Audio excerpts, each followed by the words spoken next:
Welcome to the Podnas with Face, Pat, and Tiz. He said he don't fuck with Andre like that. Well, folks, good evening. This is the Podnas. Welcome to the Podnas, a show with three friends separated by distance, connected by brotherhood, using Zoom to have a conversation weekly. Welcome to our weekly conversation. I am your boy Tiz down here in Georgia with my homies.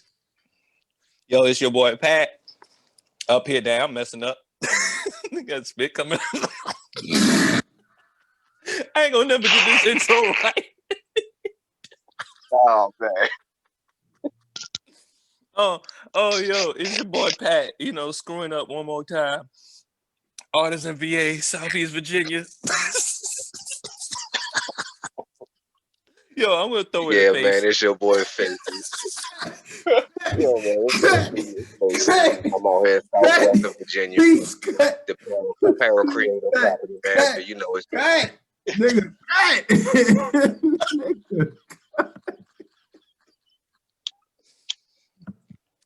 Oh man, Blue. What's going on, y'all? This is Face 1/3 of Podnas. Make sure y'all come to YouTube every Wednesday and check out our new episode of the Podnas podcast.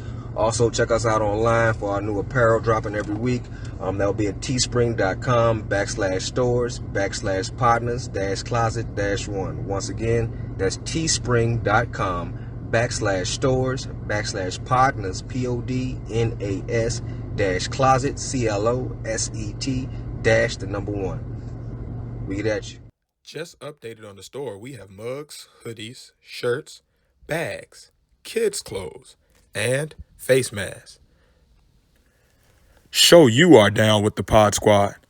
Rep the Podnas by going to teespring.com/stores/Podnas-closet-1 to get all of our newest merch. Yo, I done fucked that shit up. I done spit all this shit Please out. tell me what you said. Who said what? That It was me. That? It was what me. Did you it was say, Pat. Yo. What did you say, Pat? Yo, I introduced myself, right? But while I was introducing myself, I was like, yo, this is Pat. Oh shit, I'm spitting all over. I could visually see it in the video. Me spitting. Oh my God, bro. Yo, that is the funniest. first few seconds. Oh my God, man. I haven't laughed like that in a minute, yo. That was a good one, man. That was my name is Pat. Oh.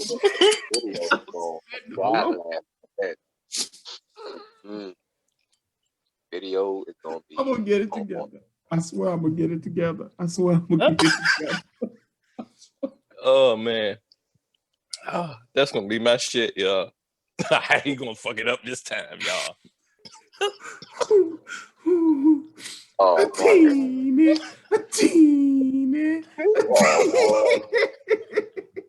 Ew. Just introduce my son to that. I gotta introduce my wife to it. Huh? My wife ain't never seen that movie. Oh man, you gotta put her on, bro. What? We was going through the movies the other day. I was like, "What? That movie?" She was like, "What is that?" I was like, "Oh my God." She's like, "Why are you saying it like that?" I was like, "That's a classic. That's a classic movie, man. That's the Black Wizard of Oz. Yeah, that's a big The wheel. Oh man, That's the wheels." Can I say that is the best thing that could have happened to me right there was you let me get that, like that loosened everything. I done woke back up a little bit and everything I needed. Wow, what was that? I had got my hair to lay down and everything. My hair started laughing and everything, bro. Like it was. Whew. Nigga said his head started laughing. Yeah, what's up? This Pat. Oh shit, I'm spitting all over myself. Oh my God. Yo, this gonna be a good one tonight, bro. Oh man, this is gonna be a good one. I haven't even rolled up yet.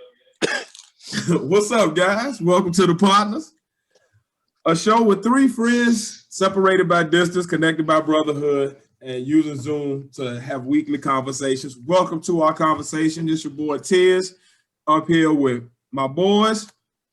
Yo, it's your boy Pat here in Southeast Virginia. And down here with my homeboy. He's up in Blackstone. What up, Face? Ain't nothing, man. This space right here, Southwest Virginia, apparel creator, property manager, doing our thing. Oh man. And for for those that are audio listeners that are not blessed enough to be the Patreon people that can see this right now. Oh my God. Y'all had to be here for the cold open. So if y'all gonna have to bear with me at the beginning here. Our take before this, man, we're gonna have some bloopers for y'all on Patreon, man. This is a classic. I'm gonna be honest to our viewers and stuff. I fucked that shit up, y'all. But it was hilarious. It's all good. Man. It's all good. So basically, we gonna get into it, man. I don't even see no need in wasting no time. Face, what's our first topic for tonight, man? First topic this past weekend, the major thing going on in sports was Mike Tyson and Roy Jones coming back in doing their thing. I saw the fight myself. Yes. It was pretty good. Not what people expected, but I expected just what it was. I had saw an interview before I actually watched the fight. An interview with Faison Love on a different platform. I'm not going to mention the platform, of course. I'm not going to get anybody else promo on our platform. But interview with Faison Love, and Faison's view of it, he was like, it's all stage. He was like, it's not going to come, no one's going to get knocked out. They're going to set it up so it could be a rematch for the money. He was like, so his main question, like, where the money going? And the question was, the money going to charity? He was like, okay, where's the pay-per-view dollars going? Every cent ain't going to charity. Somebody getting something. Somebody got to get paid. Yeah. I was like, that may be that's a good kind of angle, because at the end of the day, a lot of these sports nowadays are stage. Who's saying they can't stage boxing and they've been staging pro wrestling? You feel me? So after watching the fight, I couldn't see nothing that was held back. Tyson gave his all. Roy did his Roy thing. Roy's moving like Roy. I ain't gonna say Roy of old, but he still got the flow of Roy. They got muscle memory. They've been boxers for years and years and years, champions on champions. But from Roy, Tyson's power still ain't Tyson's power. It ain't to be played with. You can see what was hitting him in his jaw and his ribs. He was hurting Roy. He was giving Roy something. You feel me? He was giving him something. Now I'd love to see a good old Tyson knockout and Roy laying on that canvas. I just love to see. I would love to see Tyson come back with one of them vicious ones. You heard me. But Tyson was trying to set up for another exhibition fight.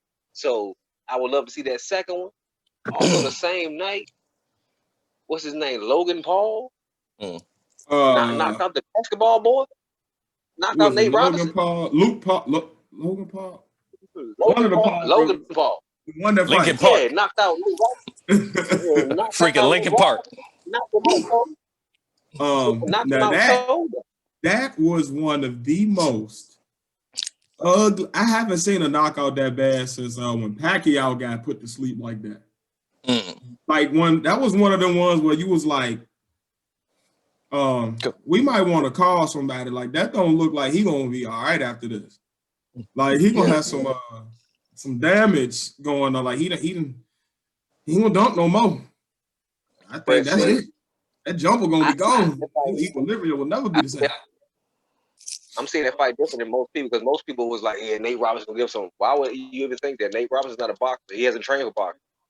You feel me? No, He's an I knew it was gonna end. I knew he was gonna lose. I didn't know it was gonna be that quick. I thought he was gonna be more on the I get in there, the lights make me freeze up, so I'm gonna back off more. So I'm gonna be more of a posture, covering up a lot on the ropes, that type of thing. Mm-hmm. When he ran out head first like that, I was like, oh man. Mm-hmm. The opposite to happen. He done went completely fight or flight. Them lights done went on, and he just see, I gotta hit him. And he done went back to the streets, not remembering like this dude has been boxing professionally for the past 2 years. Like he's been literally training as a boxer. Like he's a joke online with the YouTube stuff, and he was, he's real controversial and all that. But when it comes to boxing, like he's not there to play. Like you play basketball. Snoop or somebody said that on the broadcast. You play basketball. You don't play boxing. Boxing is and they went in there and got lumped bad. Now on the Tyson and Jones, go ahead. Go ahead. I was gonna say on the Tyson and Roy thing, I see it similar but different. I definitely see it as it could have been staged, you know what I'm saying, for the rematch. It would make sense, especially on the exhibition side of things. Like that's something that could definitely happen in an exhibition style fight. However, what I saw was one fighter that took it dead serious and trained as such. Like Tyson, when I watched them like little fake 24/7s they had for the fight, Tyson was in there with like electrostimulus therapy and like he was doing like some old next level stuff to train for this fight and get his body ready. Whereas Roy was just like, I'm gonna be he ain't gonna be good as he ain't gonna be that good at in 6 weeks anyway. Then that fight got stretched out and they gave Tyson more time. And I think the difference in training, the difference in mentality, and the difference in I am a natural heavyweight. I am built to carry this much weight. I'm coming in at 220 solid pounds, and this is what I walk around at. Like I had to come down for this, as opposed to I'm packing on quick muscle and quick fat real quick to get up to weight. But this is not my walk around weight. My walk around weight is 185, 180. So like Roy is not, yeah, he's strong, but it's a different level when you're knocking out 270-pound men for a living and you are pushing your body to its limits to get up to that at the end of your career as it was. And now you got to fight the baddest man on the planet. I saw Iron Mike beating the crap out of him in them ribs and them body blows taking the toll in the first half of the fight. And I saw Tyson say, you know what? I can hurt this man right now. We both old. Let me lay off, show mercy. Let him get off some stuff real quick and let him shine a little bit. Cool. But I didn't see it. I don't know about it can be fixed, but I just saw two old men. One of them took it serious and realized if I keep hitting this man for real, it's going to get ugly. Let me just let him get off some shots and do a little, get his little moves in so that the people can, on pay-per-view, can get what they seen. And let me get him out of here. Because at the end, like, for it to be staged for a rematch, Roy didn't look like he wanted no rematch in that after the fight interview. Roy looked like he wanted to get the hell up out of there. Roy ain't cut his gloves off. Roy was sitting there like, yeah, did it hurt? Yeah, everything he did hurt. His head hurt, his leg hurt, his arm hurt, his head. Like, did y'all peep that interview where the dude was about to interview Roy and was like, hey, how do you feel about people saying that you might look a little worried or nervous? And Tyson came in, it was like, y'all worried about him? Shoot, he's been boxing. I'm just now getting back to, but I haven't boxed in 3 years or whatever. And I'm sitting there like, you might though. You might Tyson. You might though. This but alone, the winner of the night was Snoop. Go off on Boosie and TK Kirkland. But the white man said, man, ain't nobody worried about Goliath. And went back to Roy on his ass. And Tyson just sat there like, why you ain't get Buck on hell? Get all tough. He would be mean to Boosie and TK. And probably camaraderie between boxers because they respect each other. That's what I'm talking about the white man that was interviewing him, Jim Gray. That guy. Oh yeah. I be peeping the little slick talk, a little shade. Oh, true. Doing Tyson like that. But you got to expect the reporter to try to get Tyson to act as Tyson of old. But you don't want the Tyson of old to come back because that was a uncaged beast animal. Those are animal. He said, I want kids.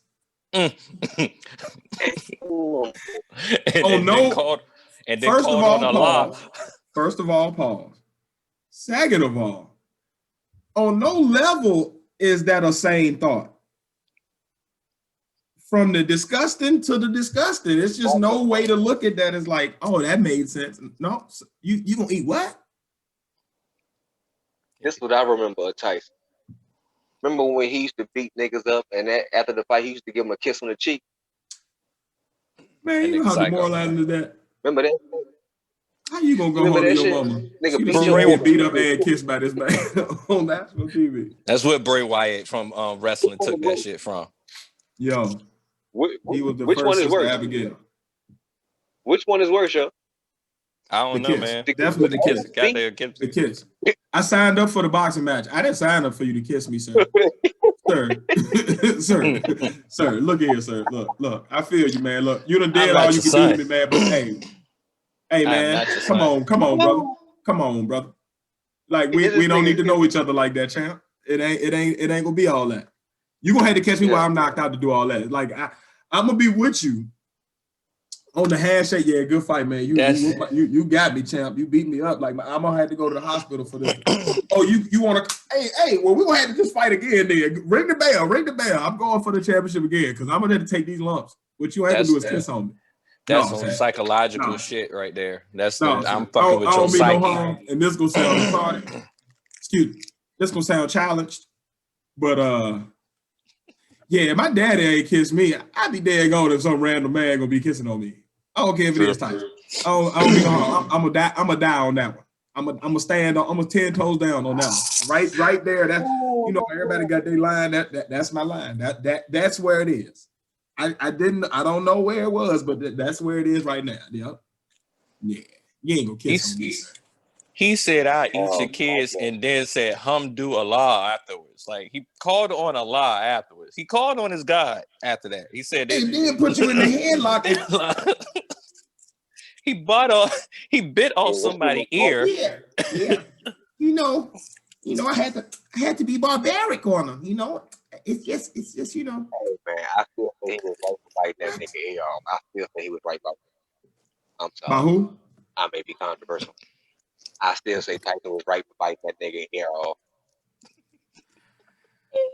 That's a big head to keep headbutting somebody. I'm not gonna say it was right, but what I will say is when Tyson complained the first time about you headbutting him, sir, you knew you was in there with Tyson. You know he's not a rash. At least back then. And now, I'll be honest, for the most part, he seemed pretty clear and lucid. But at that time in his life, he was not the most clear cognitively. He may not be the person you want to keep headbutting, and he don't warn you. Like he said, all right now, he took your punches, but hey, your head, he keep headbutting. I remember he kept doing like this. Mm-hmm. I was like, okay. Mm-hmm.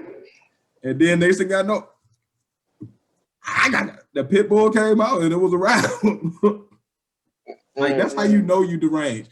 Because at first I thought it was a mistake till he spit the mouthpiece out to get a better grip. He's like, oh, I ain't get him good. Hold on. The bottom, the top was numbed up. Or you was gonna be rubbing on your ears, dog. You ain't feel bad. Let me bite this shit for real. Let me sink in. I can bite this shit off. You toyed him. What the old people say, gristle? Ain't no gristle right there? Gristle. Yo, but the one good thing out of this was I feel like Tyson needed this and it cleared him up. But I was reading something about it, like him getting focused, it made him feel like he had purpose again. And I know as a man, that's one of the key things you really need, you know. So Big facts. So I feel like I'm just glad nobody hurt. I'm just glad, somebody hurt, but I'm just glad that, you know, he seemed like he got something for his soul out of it, you know, because I've been kind of keeping up with podcasts and stuff like that. And he really gets in deep about himself sometimes, like a tortured soul. So that's one good thing I like about that shit. That's dope that you say that. Like I can relate to that. Like I feel like that's what differentiates me. Like this podcast venture we on and like trying to build this Podnas brand. Like I feel like I can understand where he coming from there. Where you feel like I need that what's my legacy? What's my thing that I'm gonna do? Like I had this one thing. I've done that. What's the next thing that's gonna drive me? So I feel you on my mark in history. Heck yeah. Yep. All right. Random topic that I was gonna bring up or whatever. What up? And it's funny because Faith brought it up earlier pre-production, but that nigga Young Thug, man. Young Thug said he don't listen to nothing Andre 3000, and I beg to differ. Everything about him looks like Andre 3000. But what Hold on. He said what? Can you get into that? He T.I. podcast Expeditiously. Mm-hmm. He was up there, and I just seen like a scene from it, and he said he don't fuck with Young Thug. Young Thug don't fuck with Andre because he feel like Andre likes getting his ass kissed instead of kissing ass. Meaning that T.I. said you did a song with Elton John, but you can't do a song with Andre, and he was like, well, see, the thing about Elton John is this is my voice of Young Thug. The thing about Elton John is he likes to kiss ass. Like he likes to say, hey, I like that song. Hey, I like what you did with this. He keeps up with it. You know, he likes to kiss ass. With Andre, he said he likes his ass kissed. Like I feel like he might have reached out one time and he had to go through the business line, protocol line or whatever. And he felt some type of way about it. But that's how he feel about it. But nothing about Andre, nothing about Young Thug and his music tells me that he never listened to Andre 3000. No, everything he do. Oh, he yeah. He wouldn't even be able to get away with a lot of stuff he did if Andre hadn't came through with the furry pants and the shoulder pads and the weird stuff back in the day. And everything Andre ever did. He personally offended. Wow, that was Andre, my favorite rapper of all time. He personally offended me with that bullshit comment. That was the first thing I was thinking. He sound like a woman scorned. Hey, it's not all that. Why you throwing shade, bro? You throwing shade, boo boo. Put your skirt down, champ. Literally. You got to do what you got to do. Buddy. You want to do what you got to do to get a verse. Do what you got to do. I'm sure people want verses from him, and he make him do what he got to do. Oh well, you don't just throw a verse out just to anybody. Maybe Dre at the time you wanted a verse, Dre was like, "Nah, I don't know who he is right now." But talking about they've said in several people. that Dre has commented on his work and bigged up Young Thug on several occasions. Yep, I was going to say that. Andre said all he listened to was Young Thug at one time. So I'm confused about it.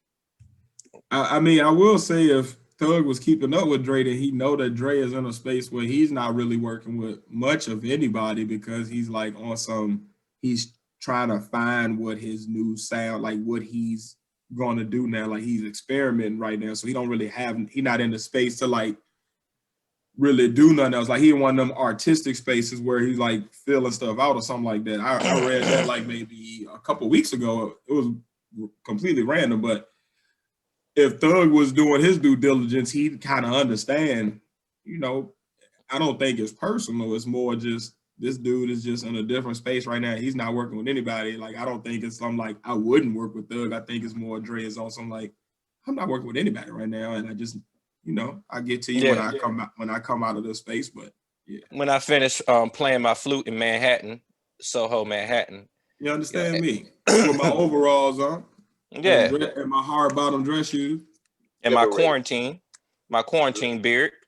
Big facts. With the mask, of course. And a straw hat. How can he play the flute with the mask, though? That's what I'm trying to throw to the side. It's Andre, champ. That is true. The man got away with parachute pants made out of fur. Orange, yellow, and pink fur. And shoulder pads. And that was his outfit. And he made that work. No, I'm talking about before Caroline. This was in what was that? The Rosa Parks video, I think. It was either in that video or the Spirit on the Barbie video. I remember that. Don't pull the thing out unless you pay the bang. I'm telling you, he was in that Badu phase and he ain't never get back right. Like he was ahead of the time, way before. You mean to tell me you don't like I love what you are, I love what you ain't? You so Anne Frank? Let's go hide out in Speaking the of love, attic for 2 weeks. speaking of love, big topic I want to talk about today, guys. So Okay. you know, call me a sap, a simp, whatever. But I've been going through some therapy lately, man, and like I was having some issues with like feeling confidence and like feeling that vote of support from my wife, right? And it was weird. Like right after one of my sessions, I was saying that was an issue I was having, and then immediately after that, out of nowhere, like random later on in the day, I hadn't even talked to the wife about nothing. She just came and started affirming me out of nowhere and was like, you know, I'm really proud of you. I see what you're doing with the podcast. I see what you're doing at your job. You know, you're doing a great job as a dad. Like, I really appreciate you. Like, and it was like, you know what? That's why I married you. And it made me think, like, as a married man, like I know like why I married my wife. I know like the trials and tribulations we done been through, but like I'm always curious as to like see like from other black men, like why are you into marriage? Why are you not? What are your thoughts on marriage? Like Face, why did you get married to the woman that you picked? Like out of all the women you could have had in your lifetime, what made you know that this one was that? And then Tony, I guess for you as a single man, like what has made you not deem a woman worthy of taking that next step with them up until now in your life? Either one of y'all. Well, Uh, I'll take it first. yeah. Um, well, growing up, I never believed in marriage because I mean, I wasn't around marriage, so that institution wasn't something I was raised around too. So it was always me for me. But growing up, as you get older, you see other things. You were married before me, so I looked at that something as something I could say to aspire to. Because I like the union you and your wife had. I like the bond y'all had. I like that love y'all had. So I was like, that's something to grow old. Like they don't nobody want to really grow old by themselves. You 60 or 70 years old in the house, you sick. You want to be somebody you can call on. You feel me? Big fact. So of course, met who soon to be who was to be my wife. At that point in my life, I wasn't even thinking about marriage. You feel me? She, on the other hand, well, she said when she met me after we got together, she said she knew me. On the other hand, had no idea. It took me years and years to figure out of making mistakes and growing and maturing that this person was the one who was making me better and was helping me see things in myself that I really didn't see by just being myself. Because at that point in my life, I ain't gonna say lost, but I say not find myself who I found myself to be and who I want to be. If I didn't find her and I created the family that we have created, I would be in a different space in my life where it could be a lot of negative things going on. You understand? Because most people will say a single man is like a dog off a leash. I don't look at men as dogs. You feel me? I look at this just like anybody else. I'm a human being, and I just found another human being to make me see how much better I can. So she helped me see the potential in me. So I felt that it was the right thing for me to do to take that step and take that forever bond. Because at the end of the day, when I am sick, that's the person I look to. For hey, I got a bad back. My back hurt. That's the person who helped me out. You feel me? So I mean, like at the end of the day, I've had other long years of relationship, 8-9 years I've had a relationship with the same person. But never at that one point that I was like, yeah, that's the person I can see myself with forever. I can see her laying beside me when I'm all old and gray, and I'm like, I don't feel like you know the bed, baby, so for me. And me believe that person would do it. This person I can't.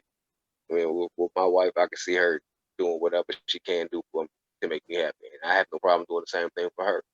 That's why I try to go on my way to be the best husband I can be. I bite my tongue when I gotta bite my tongue, say the sorries I gotta say. And I try to make sure I go my way not to only make her happy, but make sure our relationship and our communication is the happiest it can be. I try to make a conducive environment for both of us to prosper. And it's because of that I think that she is the one. Because I in no relationship in the past, if I felt like, yeah, let me try to make this work. That's what makes that's the difference. She makes me want to try. Times that I look back on the mistakes I made, and I was like, damn, I was stupid as shit, dumb as hell to make these dumb ass mistakes. You need to put that on a t-shirt. Make me want to try. I like that. Yeah, you feel me? Like that's the reason. You feel me? Like I say about everybody anything all the time, the same thing. Anything in life that's worth doing is gonna be hard. You feel me? Nothing you do in life is easy is worth doing because it's so easy to do. Why do it? Yeah. I've taken that road of everything in my life. When I went to college, I went in with an architecture major, in engineering. I went to sleep every day in school and got a B+. I switched my major next semester. Nah, I can't do that. This is too easy. Let me go to something that's totally opposite of what I want to do. Because like that was the challenge. So I went with that. This is my challenge. She is my challenge. She's my forever challenge. Challenges me to become better. Just like your wife told you the other day, she's proud of you for what you're doing with this podcast. Out of nowhere, I'm doing what I gotta do. Like, it's just normal for me to try to do this, communicate with y'all, because this is just like a secondary thing to me. It's like this is natural. All we doing is conversing, but now we're putting it out to the public. Right. So for me, she's proud of me as an adult for doing something I'm just naturally doing. It just feels fun to me, and I'm having, and it's entertaining for me to do. That makes me feel like, okay, man, who's proud of me? Yeah, that's man. The right one. Yeah, man. I mean that. I mean, I think, I think that's a lot of what I married Pooh for, you know what I mean? It's just, well, I'll be honest, man. It was a God thing for me too, like, because literally the first date, like, we hated each other. And then the first date we went on is when I actually knew she was the one. Like, it was like on some happenstance, we ended up actually finally going on a date. Then when we went on our first date and actually hung out for the first time, I was like, oh man, you the one. And I think for me, like, we were the flip of you and your wife face, you know what I mean? Like, I was the one that was like, yeah, you the one. And she was the one that was more like hesitant or like, you know, let's wait, let's make sure it's right. Let's, you know what I'm saying? Let's not rush into anything. So like, yeah, she the first one that made me try. I like, that's why I like what you said. That like before that, like, and she the first one that tried for me. You know what I mean? Tony, what make you not have deemed a woman? Like, what is it that makes you have not made that step with any woman that you've dated or been with in the past? I mean, it's never really anything against the woman at all. Usually, I don't want to say. I don't think that. No, that sounds like it's like I have low self-esteem or something. But I don't want to think of me of having so much ego of saying I haven't deemed in a woman. It's just that I've been working on me. Like, I felt like I need to get myself straight before I bring any woman into my madness. You know, like that would be unfair to that person, especially if I'm care about them. I need to have my plan right. I need to know where I'm going. You know, at least have that going. I need to have a occupation that is at least supporting me, even if I don't like it or not. Like I have currently.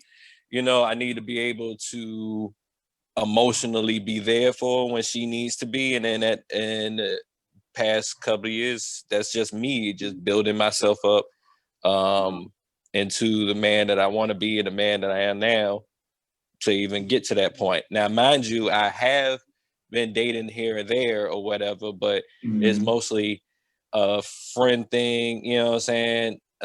This and the third. Nothing too serious, pretty much. Not really trying to stress it. I feel like I'm a person, like, I just go off the woman's vibe. I mean, if the woman feels like that, then I go forward. You know, in some cases it comes situation or circumstance, or it just never got that deep. You know what I'm saying? We just, a lot of them we still just cool to the day. Some of them we don't even get romantic with it, but we just still cool. Like matter of fact, like with all my exes, we're cool. I mean, even though I know my last ex, y'all know about, you know, we were going through our ups and downs, but we talked it out and we're cool. She checks on me from time to time. I check on her. Everything, my ex before her, all of them.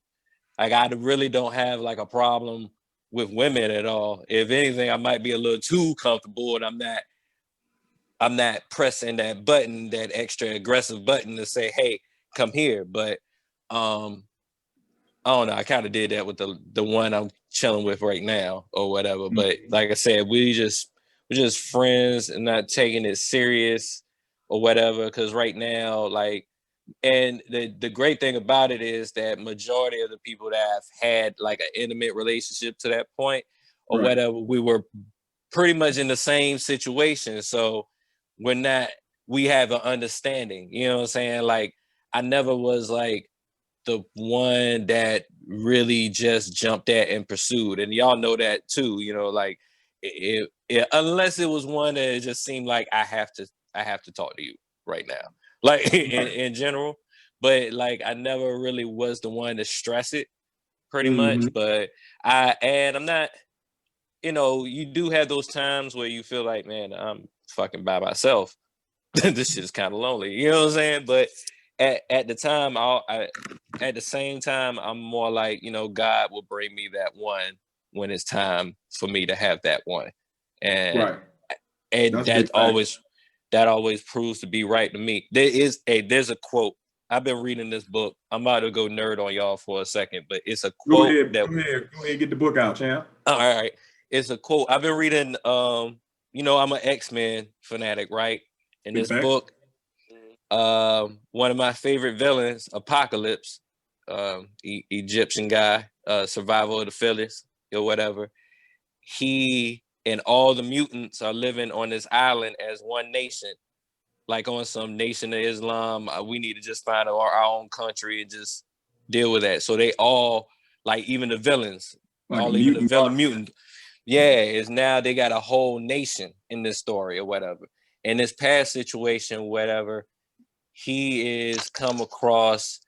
They're battling this hellish dimension that took over his kids and his wife that he had before. So they're like going against each other. So he says this quote, like in the beginning of these X books, there's always a quote from like one of the main characters in the book, and to start it off. And then as you read the book, you understand why. But this is what Apocalypse said.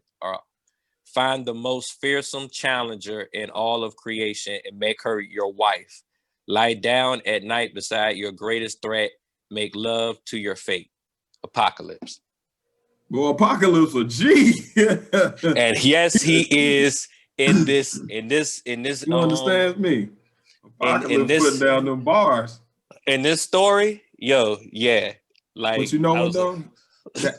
The nugget I took out of that is the challenger. Like, I think the key to well, to me, any woman that's good for you is gonna challenge you in some way. Like, they're not gonna be the one that like allows you to just do whatever you want. Like, you're gonna have to like, it's gonna be some compromise. It's gonna be some push and pull with them if it's actually right, because they're not gonna be about the bull. You know what I mean? So like, I definitely I feel Brother Apocalypse on that one for sure. For sure.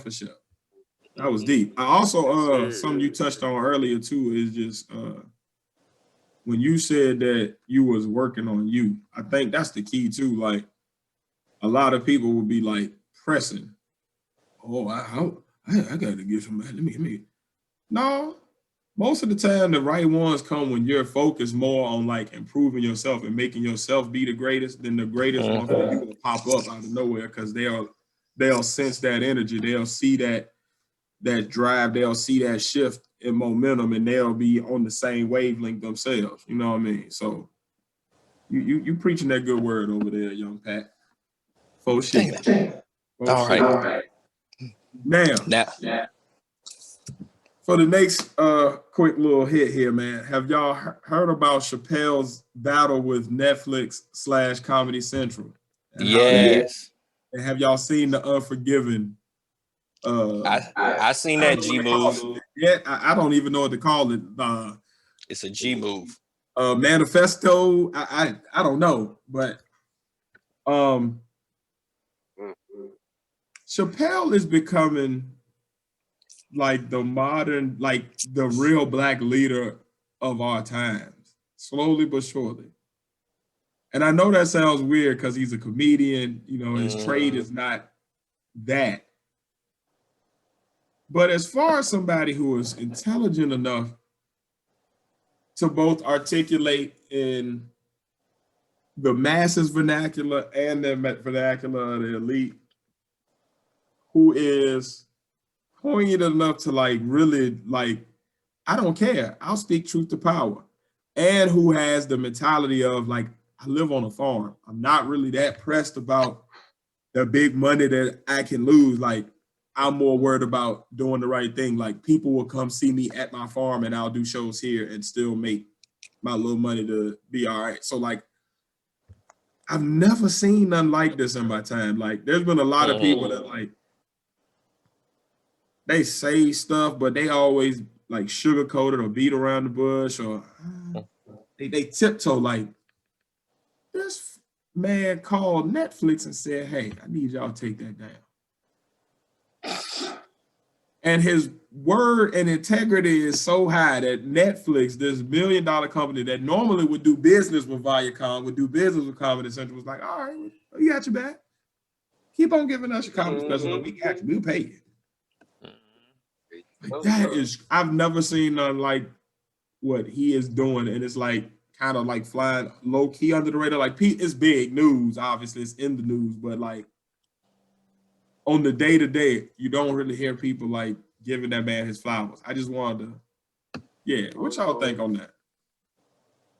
I'm saying it's feeling like in our time, he's feeling like a little bit Dick Gregory-ish. You feel me? As a comedian, you feel me, in that realm and speaking his mind as far as that and being intelligent enough to articulate it the way he does. That's a big mantle right there. That's real. So I mean, the stance he takes is a truth stance, and he keeps it 100 on in places that a lot of people won't or are scared to in his position. Big facts, yes, sir. But he's like, I'm good. Like, I'm good. I can say what I want. What you gonna say? Okay, say it. Am I lying up? Two shits. You can't say I'm lying because it's the truth. But you, man, I'm telling the truth now. The truth hurts. I want to see what HBO Max gonna do. Yo, see if they're gonna yo, the power in his freedom that to say whatever the fuck he wants, yo. Just because the impact of him saying no to another season of Chappelle Show, disappearing and then coming back even stronger, to the point that you can tell those people, hey, I'm not getting no dollars from this. Take that shit off. You know what I'm saying? And then put another business on Front Street. Like, letting them know that these people are just businessmen. They don't care about, you know, the art. They don't care about the artist. They don't care if I get a dime or if my family is eating off of my art. You know what I'm saying? Like, I like that because he's an artist. He's an artist with his comedy and everything. He's so strategic with it, and it feels natural. That's the crazy thing about it. But it's everything has a point. There's always it's going to be some little small thing he says in the beginning, and at the end it's going to hit you even harder. Like, and then he could just simply talk about stuff that wasn't even a stand-up.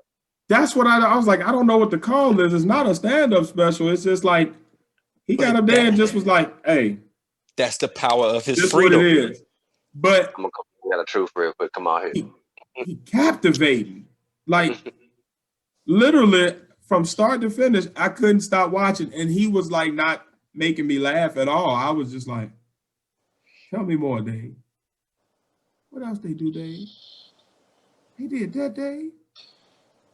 Like by the end of it, I just wanted to rally with him. Like, well, I ain't watching it I hadn't watched it on Netflix anyway, but now I'm definitely not gonna pull it up because I was definitely thinking, but I was like, oh, they done made it easy. Oh, we about to get back in. Oh man, I was about to get my Tyrone Biggums on.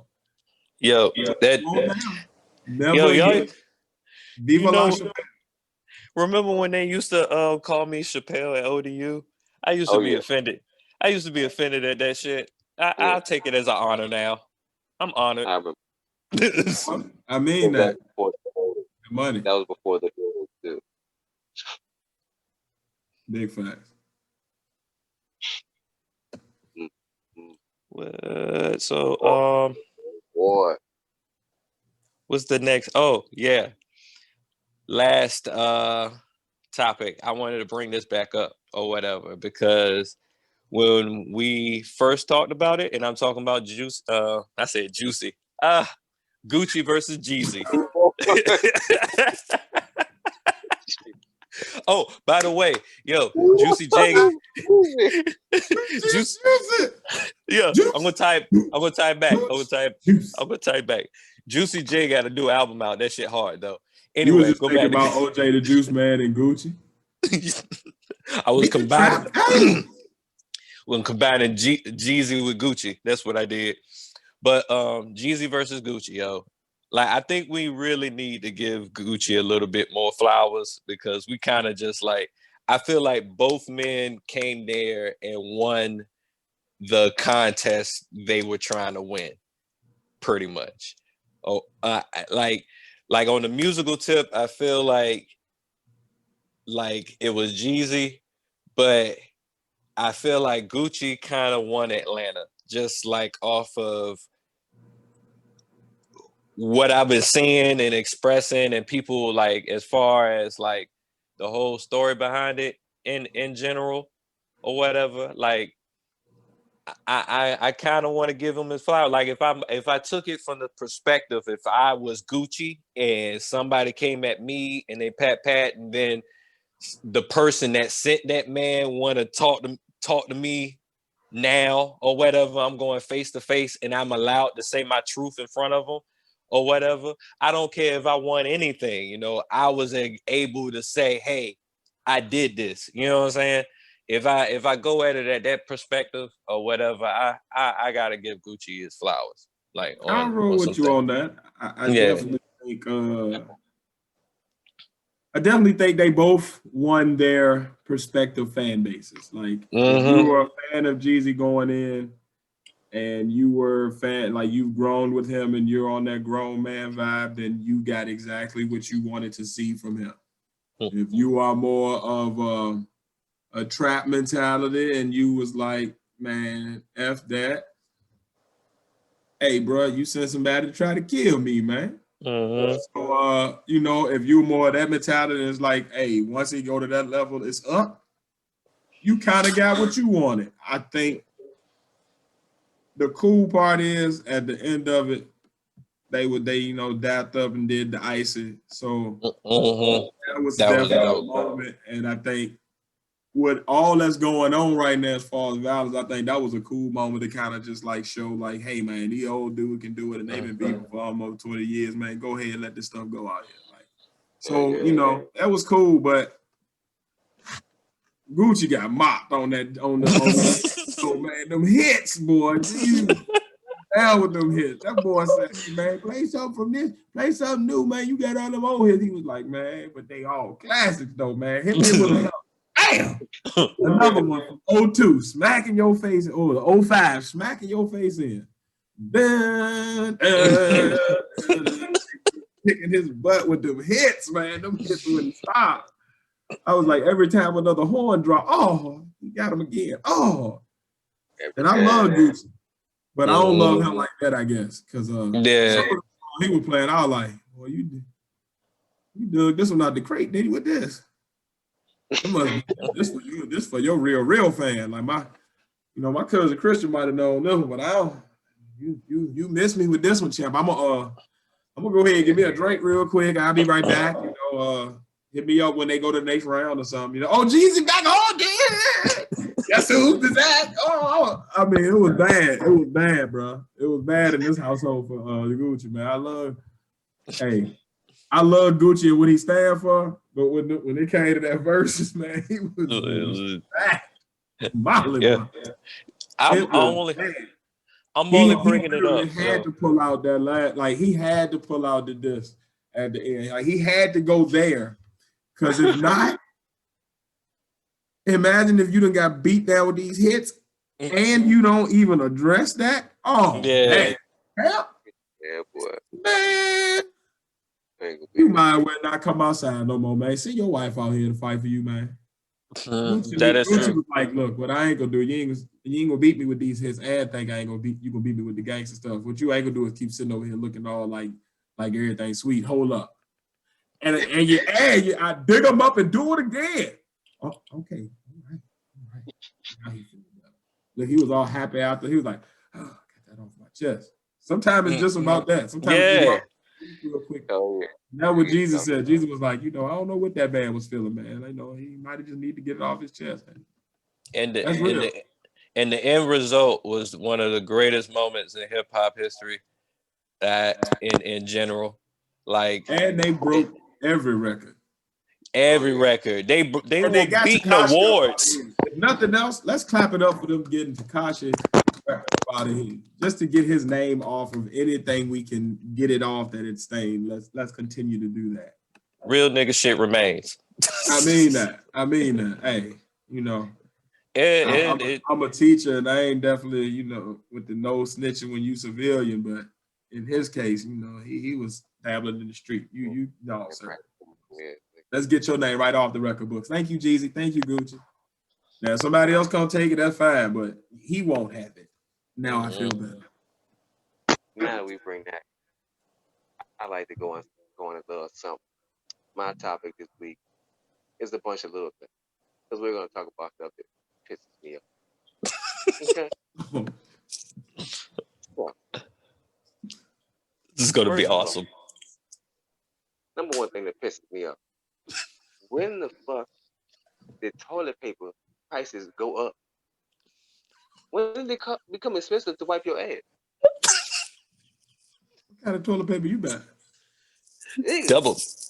Remember the prices before COVID. And look at the prices now. They went up a good percentage. I mean, that from 99 cents to 109, it ain't that bad. That is true. I get that Walmart brand with the black. You get like 57 rolls. You get that 57 rolls for like $13. So exactly. So just think of this: if Walmart went on their own brand, only 10 cents, and they also tax their own money once you go across the line, so they're getting double money on top of that. So when another vendor comes in, Walmart's taxing you on top of their money as well. I got what you're saying.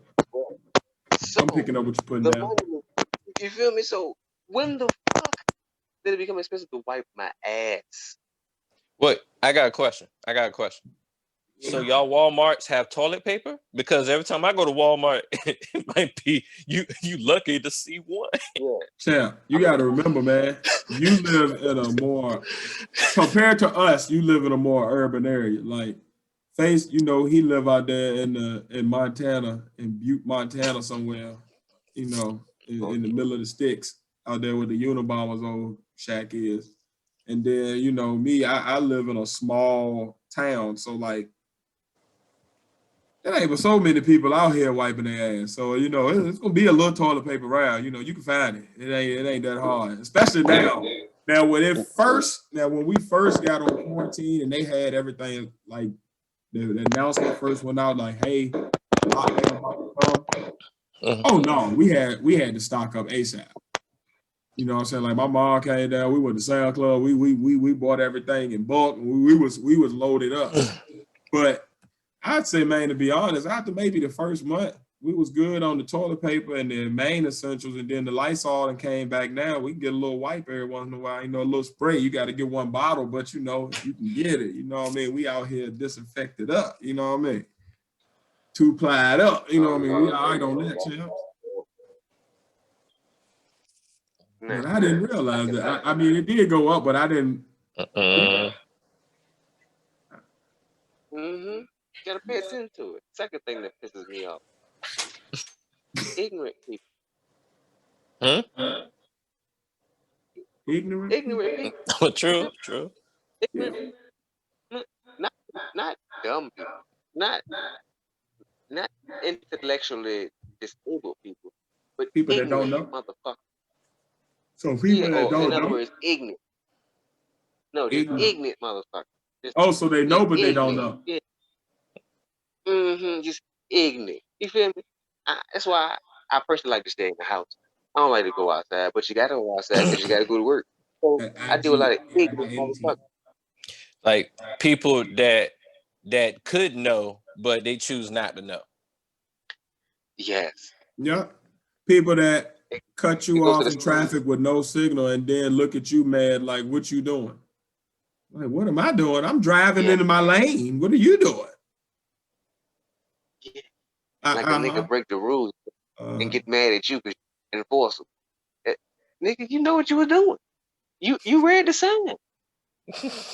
Third consequences come with this.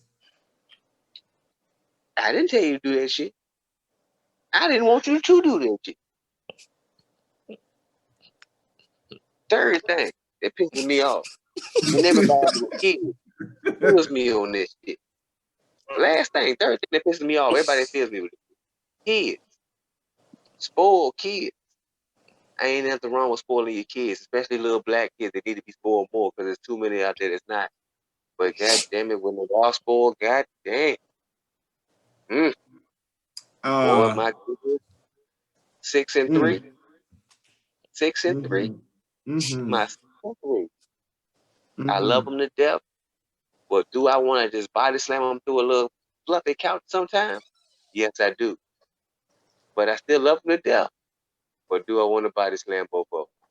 Yes, I do as well. Yeah, I want a peekaboo punch one on my son, man. Like he be on like the last nerve be right here, and then he be like tap dancing on that one, ready to belly flop on the empty void that is left. Like it's crazy. And then he give me the look, so I can't be bad, but like I be bad, but then it'd be like he'll do some silly stuff, or he'll look at me all cute, and then I'll be like,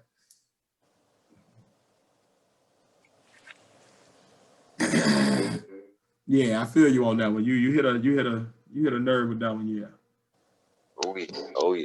It's like I'm mad at you for being spoiled, but then I'm mad at myself for spoiling you. But I feel bad if I don't spoil you because I want you to have everything that I ain't get to have. So then I'm like in that tight spot.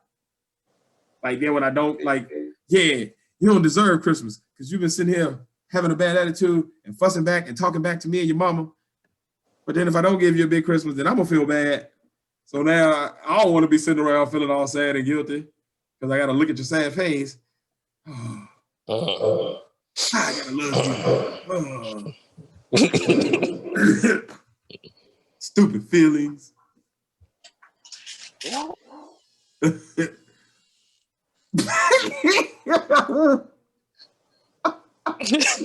For people who cannot see what's going on right now, if you look like Tony's face, oh my God, Pat's face looks hilarious. This is hilarious. His eyes is just like I don't know what's happening or whether somebody about to kill him or what, but if his feed go out, just know we got it on camera. We got to record it. We will be able to give it to the authorities on your behalf, sir.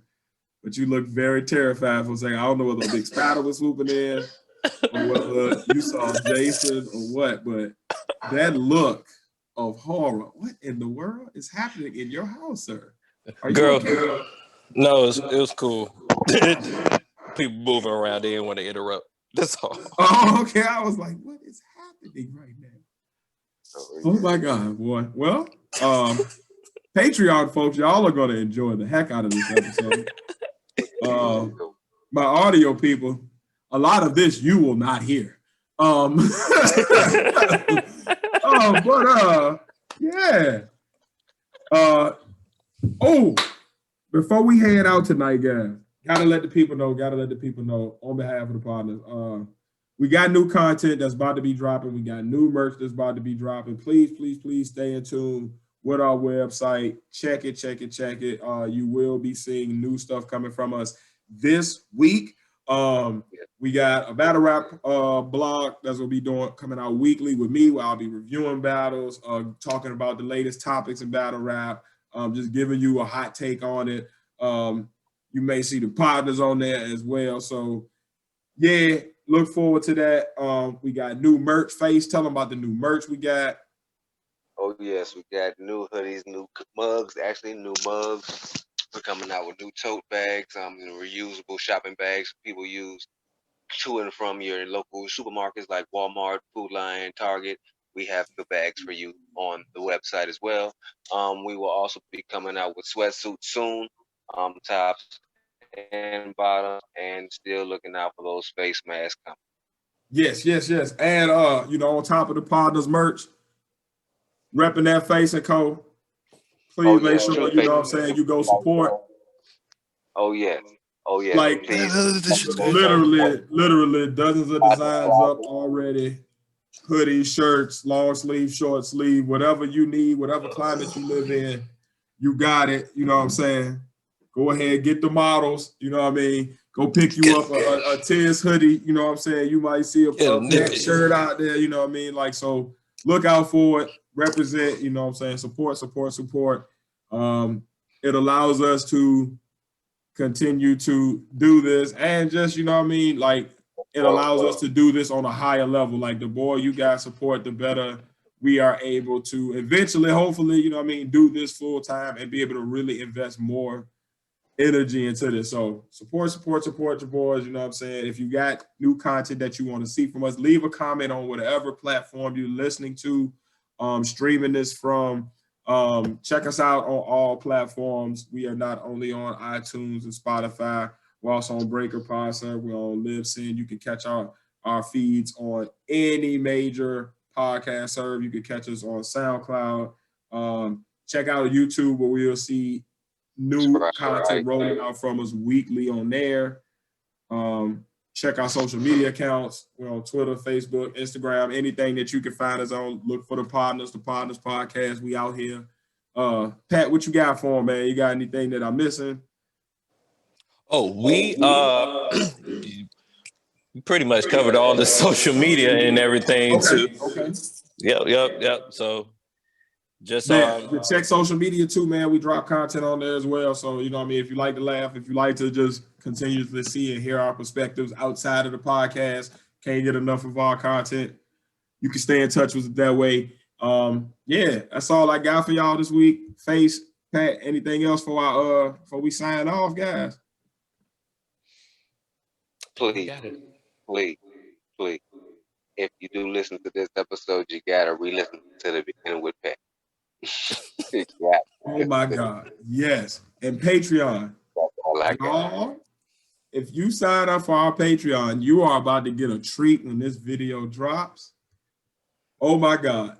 And your boy is learning video editing, so you may see some funny cuts and remixes coming out with some of the blooper reel. So look forward to that on our YouTube and Patreon. As always, it's the Podnas. On behalf of the Podnas, it's your boy Tiz. We out.